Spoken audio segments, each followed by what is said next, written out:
smashing performance. I'm so happy. Your ears, your nose, your teeth, your head, everything's all intact. in place. And we're in Mumbai talking to you, and your film is runaway success. Welcome to India. Thank you. Thank you so much.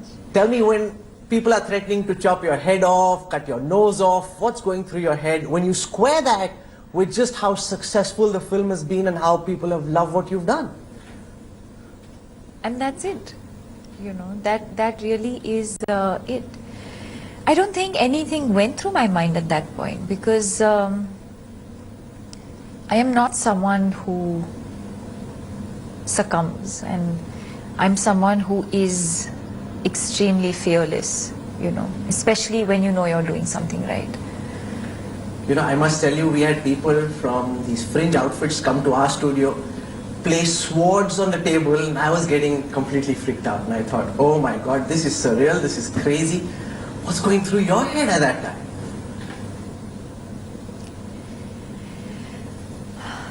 I mean, I think the only thing my parents were concerned was the fact that I'm a single girl living in a city all by myself. But at the same time, I know they had a sort of faith and belief that I can take care of myself. I'll tell you a small incident which probably sums up, you know, maybe what, you know, gave them the, you know, belief or courage, or, you know, is I was about 14 or 16 years old, and there was this street called Brigade Road in Bangalore, which, you know, used to be very popular for like weekend hangouts and sort of, you know, it would be full of youngsters, but also like families and kids and everyone going out. And I remember one evening, my family, my sister, myself, my dad and I, we were just walking down the street, and we probably finished eating at some restaurant and going somewhere. And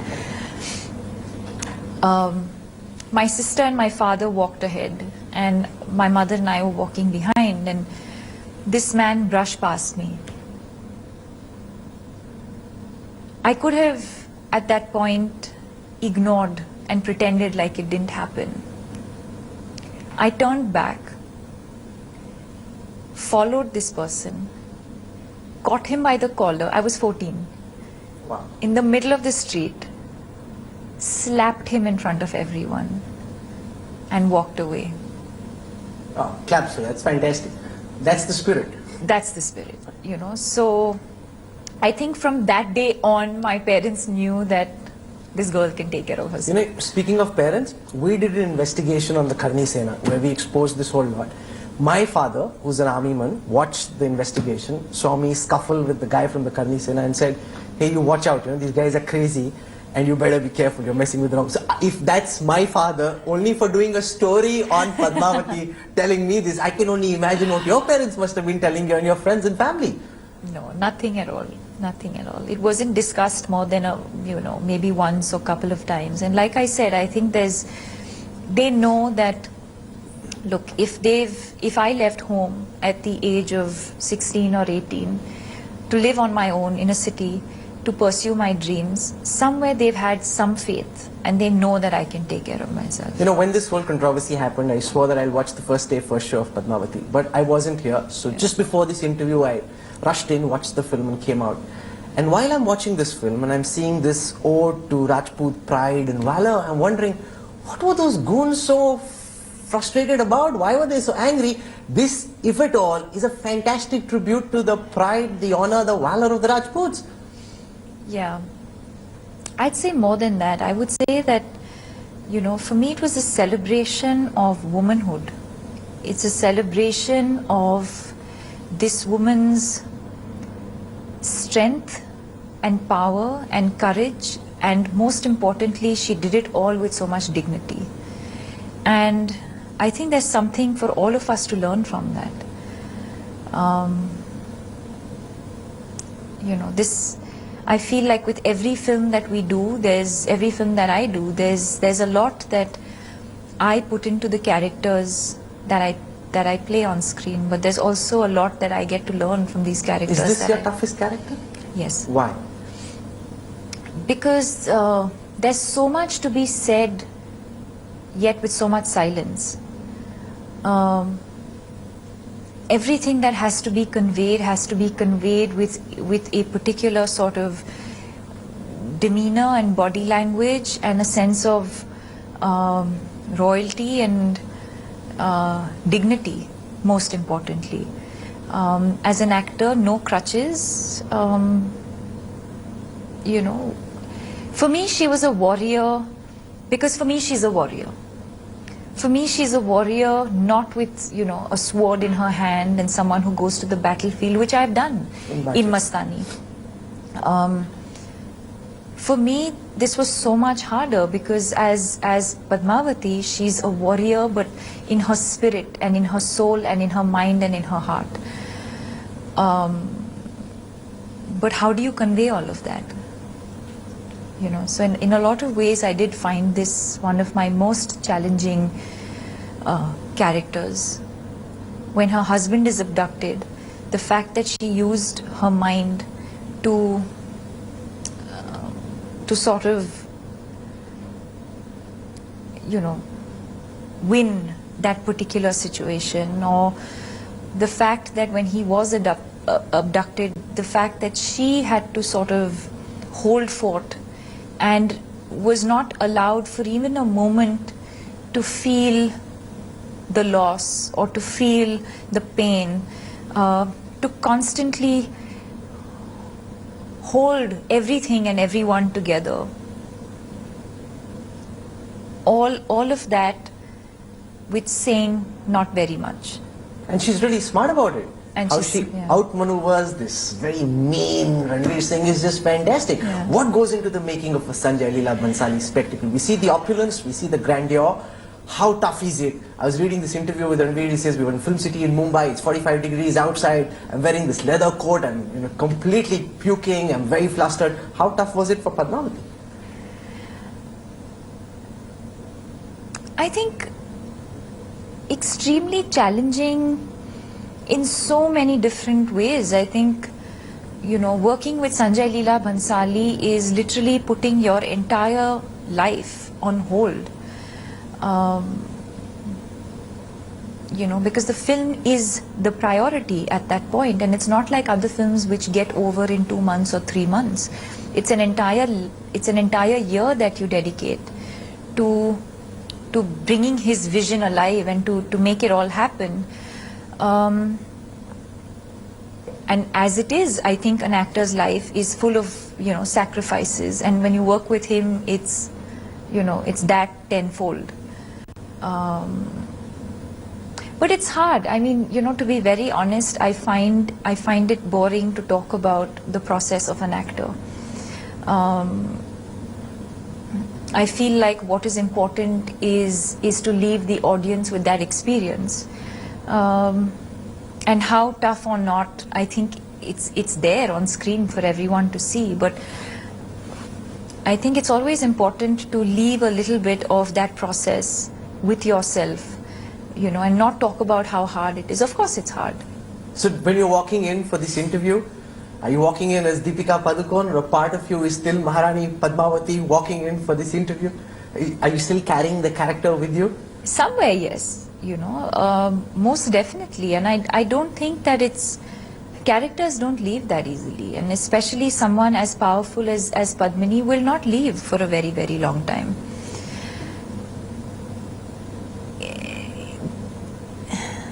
Even when you start working on your next film, you know, you've gotten into character and you're moving on, but characters don't leave you for a very, very long time. And this is the 7th film which has gone past 100 crores, and the last film I watched, ironically on the flight back from Davos, was And a Cage.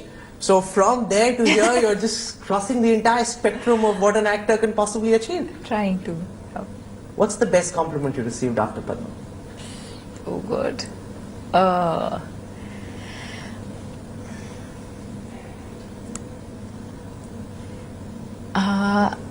This feels really weird, but Javed Sahab, you know, he saw the film and then he came out and he just looked at me and he said, you know, when I think of Nargis Dutt, ji, or when I think of Madhubala ji, I think of, I think of Mother India, and I think of Mughal-e-Azam, and I think I can think of at least, if not more, one iconic film that they've done when I think of them. And he said, Padmavati is your Mother India. Wow, that's quite a compliment. Do you think And Padmavati especially is your coming- Mother India? I don't think I will ever have that perspective. You asked me compliments, so I'm sharing compliments. That's a wonderful but- compliment. What a person to receive this compliment Yes, from. I think that for me was more important. I How think apprehensive were you when the sets of Padmaavat got attacked, and when Sanjay Leela Bhansali, who was masterminding this entire magnum opus, got heckled and hassled by goons of the Kali Sin? Yeah. I think that I think it was a huge letdown for me at that point.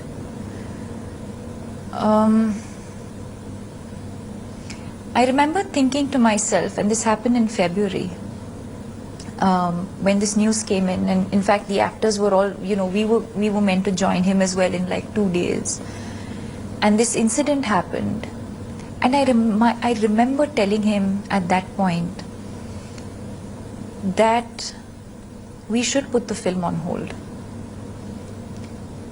This being a film that is today the most important film of my career, not just because of the character that I've played, but because Padmavati is the most expensive Indian film ever to be made with a female protagonist.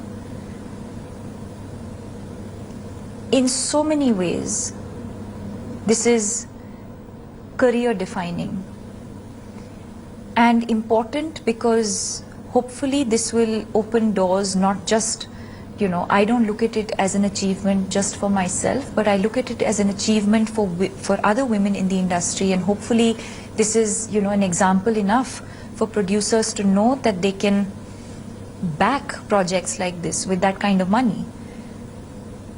But when this incident happened, I was willing to risk all of that, because I think a lot more was attacked.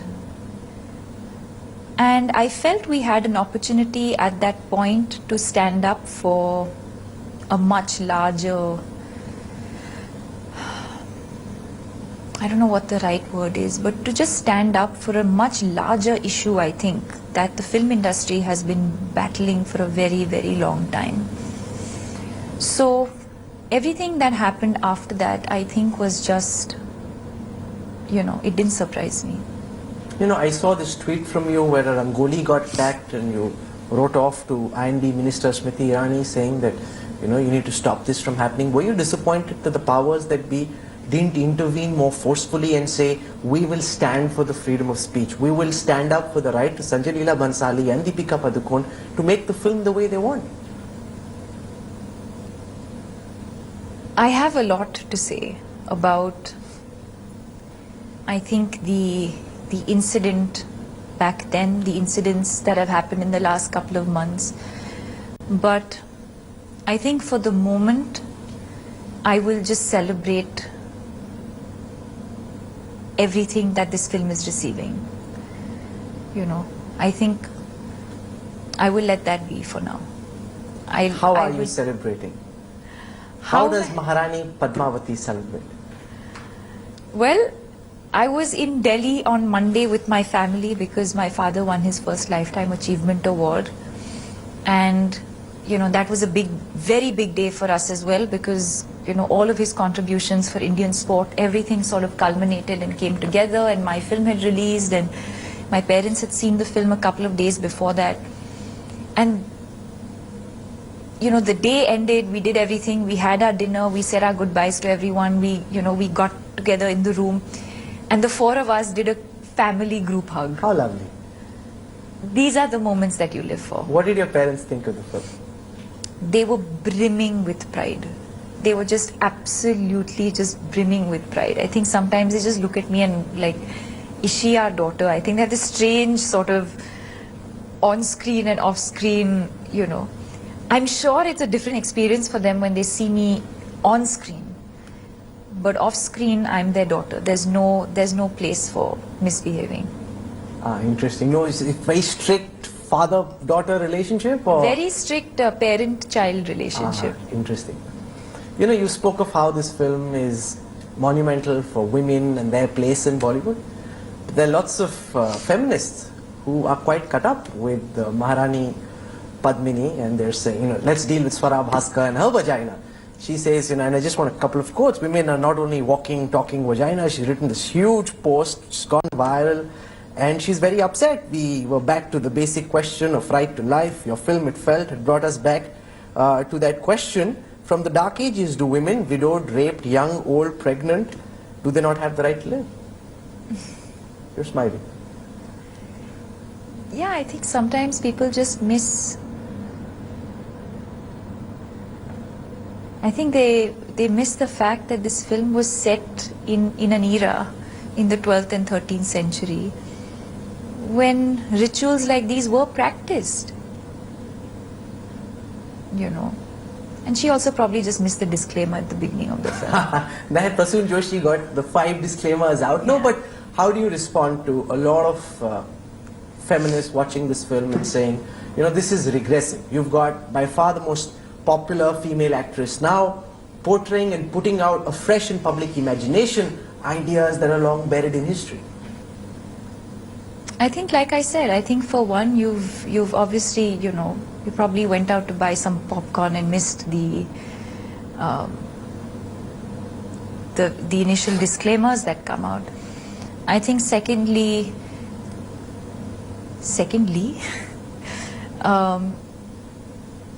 I think the fact that it's important to view a film in totality and to see in which period and in which era it was set in. And third of all, I think that for me this film is not just about the act that she, you know, that they all committed, but it stood for so much more. And for me, it's a celebration of one woman, or, you know, all the women, of their strength and their power and their dignity. And I kind of agree, because people were upset with a young woman, a young girl, a pregnant woman also committing jihad. But the fact is, this has to be looked at in the context of when the film is shot or what it represents. And you can't really look at current morality and square that with, you know, what was happening in the 13th century. So you've researched a lot for Padmavati? I mean, yeah. Did Padmavati exist? Or that's like the landmine question with Deepika. Yeah, you know, let's not step on that landmine, really. Smart move. Especially given how smart Padmavati is in the film, that's a smart landmine to completely avoid. You know, we'd also seen this film hit 150 crores already. Are you sitting at the back calculating with Ranveer and with Shahid about whether this can beat Dangal? Is that the next calculation? Do you have some kind of a calculation working on the back of your head like that? I hope not. You don't want it to be? No, of course I want it to be, but I don't think it should be a success in comparison to anything else. I think this film has found its own success in so many different ways. You know, so... And this is when there are several states that aren't showing the film. Yeah. And it's receiving responses of a very varied kind, because it's been banned in Malaysia, it's being loved in Pakistan. I'm reading that and wondering if it's offensive to Muslim sensibilities in Malaysia, how is it such a big hit in Pakistan? I told people, I was interviewing you, I got a lot of questions from Pakistan. So obviously a lot of people in Pakistan are watching this, and it's been banned in Malaysia. Yeah. It's strange sometimes. I also see during this interview, and I've interviewed you earlier, you're measuring every word. And you're thinking, okay, what should I say in response to every question? You're more measured than you usually are. No, not at all. Not at all. In fact, I am being as candid as I can at this point. Like I said, I think, you know, there is a lot to say. I'm not going to deny the fact that I feel a lot. But there is the artist in me, and there is the citizen in me. And at this point, I'm talking as the artist. So, You know, at Davos, I interviewed Karan Johar. He had a session at the World Economic Forum on the weaponization of culture, where, you know, how different outfits, and this is not just about Padmavati, because there's also a larger question here of what happens from here on. Yeah. And the whole idea of weaponization of culture is that any group can take offense to anything and hold any filmmaker or artist to ransom. How do you deal with that? Like I said, I think I do have very, very, you know, valid or invalid, I don't know, but I feel very strongly about these things. But I don't think this is the time for me to take away from, you know, I think the glory that this film is seen. Okay, why not? Because there is a time for No, everything. because if, let me ask you this question, will you do another Padmaavat kind of film again? A biopic, a historical film, or do you think that's a landmine, just stay away from it? Never. I would most definitely do it again. You will do it again? Absolutely. Really? Absolutely. After everything you've been through? Yeah. If Sanjay Leela Bhansali or anybody else comes to you and says that let's do Padmaavat 2. I would do it. Really? Yeah. I thought you'd say no. No. Why would you do? Isn't that like really dangerous? That's a landmine. You say, I want to stay away from this landmine, but I'm happy to step on that one. But I think it's important to be able to make and create and express. That's fantastic. Can I shake your hands? That's truly superb. You know, the fact that after everything you've been through, you know, your nose, your ears, your throat, everyone wants to have a go at all of that. I did have a thought at that point. I was like, my feet are a tad too big. Can you take my feet or my toes instead? Instead of your nose. Yeah. No, we can't Yeah. afford I to. like my nose, not my nose. You can take my feet if you want. Does this film, in your head, I mean, in public acclaim it does, but in your head establish you as the reigning Maharani of Bollywood? Do you feel like the Maharani of Bollywood? You should. Should I? Absolutely. You're delivering Okay. hit after hit. You're now more bankable than any other star, and you've left all your contemporaries behind. Oh wow, thank you. Coming from a journalist who just does not cover film usually, and thank you. No, but this is the truth. And the fact is that you've delivered in 4 character roles, you know, superb hits. You've got, and what I really like, Deepika, and I must say this, is that you insist on charging more than your male actors. Yes, How cool is that? How do you manage that? because I think I deserve it. Why do you deserve to be paid more than Ranveer Singh or Shahid Kapoor?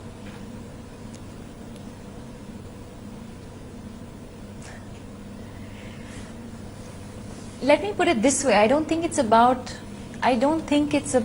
deserving more than somebody else. I think it's about deserving what I think is right for myself. And I think that's awesome, because we saw a BBC editor quit recently because she wasn't getting the same wages, and here we've got the Maharani of Bollywood insisting that if you want me, you have to pay me more. Don't your male co-stars grudge that against you? Any leg pulling on the sets that, hey, she's paid more than the rest of us? I have no idea. I'm happy with what I get paid. And what is fantastic also is that you're open in accepting and admitting that you get paid more, and rightfully you deserve it. And you're saying, okay, I need to be paid more, and you know, that's the kind of return I deliver, which is fantastic. So what happens post Padmaavat? Good question. Good question. Post Padmavati. You know, my father always says, you know, and I've been an athlete, so we kind of know that feeling of it's important to celebrate, but not for too long. Wonderful. So you never stop, you pause. So you pause and reflect and enjoy the moment more than anything else. Enjoy the moment, but not for too long. So which side of the spectrum do you want to be on? The Xander Cage side or the Padmaavat side?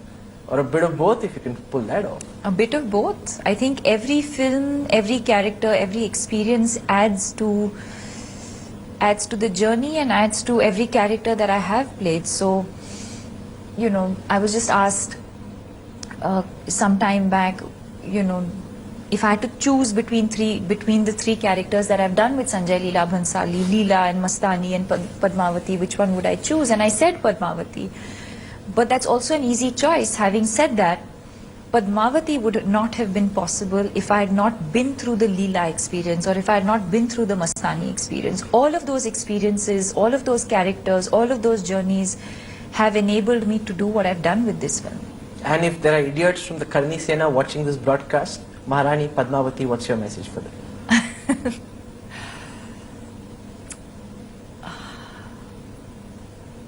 I would just do this. How lovely. You know, but there's no guarantee that they're going away. They should listen to Maharani Padmavati. We did this. You have made me Maharani Padmavati. Hey, I just watched the film. I'm coming straight out of the cinema and over here. And when I see you, I see the splendor. And I half think of you as Maharani Padmavati, which is fantastic. Which means that the character stays on with the audience, which is lovely, isn't it? Thank you.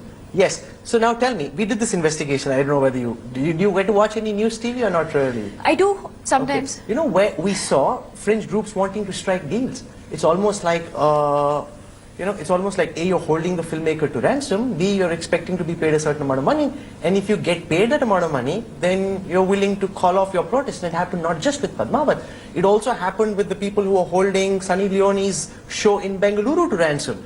You know, we went and exposed that group. They said, pay us 35 lakh rupees. On Valentine's Day, we will organize Sunny Leone's show in Bengaluru. We'll provide the guards who'll guard her. And? No, but I'm saying that's really strange, that you claim that this is about honor and you claim that this is about pride, but at some level, you know, it's about cutting a deal and making money. You know, to be very honest, I don't understand the politics of it all. But I do know that when you've done something right, you stand up for what is right. And that's fantastic. You know, the best answer from all of what you've said in the last 20-odd minutes, the fact that you're willing to do another Padmaavat. That's fantastic. And actually, I'm going to take my namaskar back. Yeah, why did you do a Yeah, namaskar why did I to do them? that? You know, this is live TV, so you can't show them the middle finger, but you know, the equivalent of that. I take it back. Yeah, absolutely. Well done, Maharani. We've spoken about your role. Tell me, what did you think of Khilji and Maharana Ratan Singh? I don't think Padmavati would be Padmavati if it didn't have Ranveer as Khilji and if it didn't have Shahid Kapoor as Rahul Ratan Singh.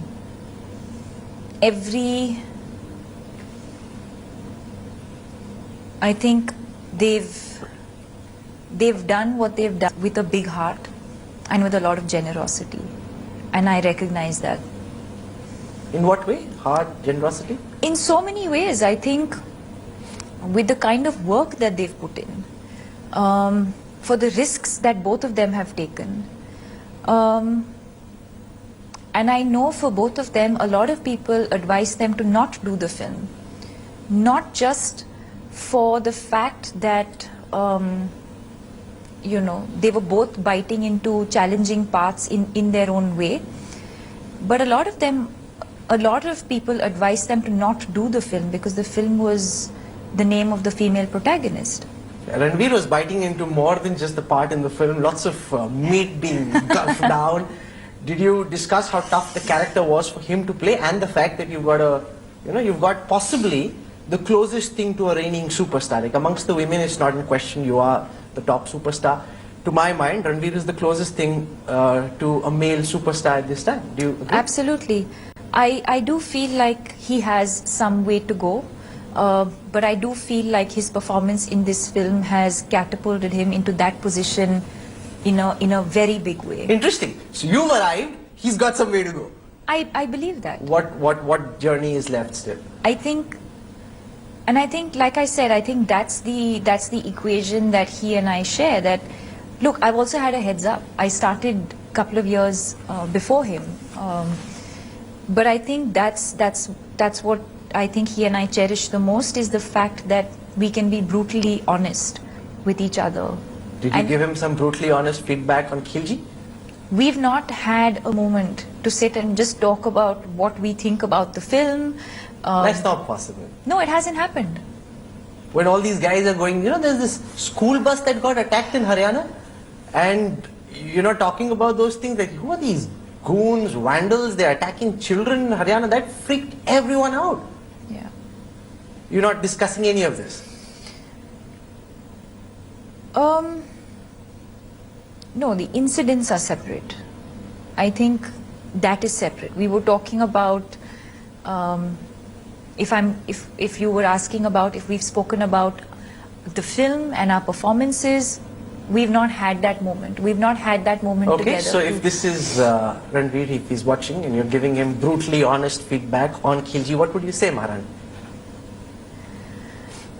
I think he delivered, like I said, I think it sums up everything that I said earlier, which is I think he delivered a performance that he literally just sunk his teeth into, and and like a lot of people have been saying, he